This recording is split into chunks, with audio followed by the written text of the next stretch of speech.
we've made, for example, biodiversity and conservation an economical sustainable model. Currently, it's about 6% of our GDP comes from ecotourism, which provides jobs for people all around the country, and we are leveraging on the 5% of the biodiversity that we have in our territory to produce that, not only conservation, but making an economic model out of it. So that's going directly to scale. But then when you mentioned the word hobby, it rang a bell on me because somehow I have just briefly this discussion with my sister. My sister studied economics and she's a specialist on economics and biodiversity.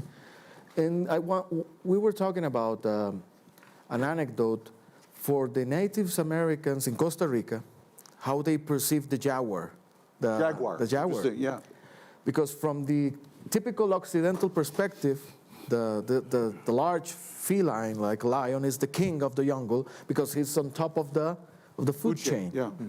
For Native Americans, the jaguar is important because it's at the end of the food chain. And that depends. And they have this saying that if you see a jaguar, it's because the whole chain, it's healthy. And that's what they represent. Yeah. Very interesting. I think that analogy is what we need to use when we talk about biosphere and humanity. Yeah. Our well-being, it's kind of depends the well-being of the rest, because sometimes we do not see those services on water, on soil, on oceans. We take those for granted. And I believe that's part of the problem.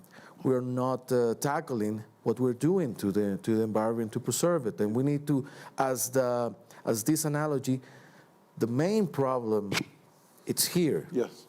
It's how we perceive reality. We perceive that those are for granted, or that we can live comfortably without the jaguar. And I think that's the frame the narrative we need to change. Is there something we should all be looking out for that tells us, the system's really working? Well, it's a tough one, but I have to say every country, I suppose, has their own jaguar, their own, apex predator, whatever that could tell us that. I think we need to leverage our goals in terms of protecting biosphere in more profound narratives. It's not only about ethics, because it is about ethics, but we need to consolidate a narrative that builds upon the ethics of conservation, growth and well-being for the people, and how we can, as humanity, not only catch up with all the legacy that we as a generation represent, but the key that our generation represents for humanity.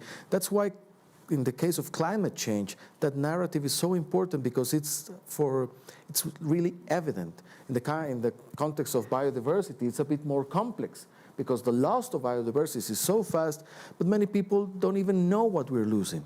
So I believe we need to work a lot on communication and narrative to inspire lots of people, not only to get to the enthusiast, as I believe many of the audiences, but to reach when we manage to reach those who are indifferent and touch their heart or touch their market, we'll get to more profound changes.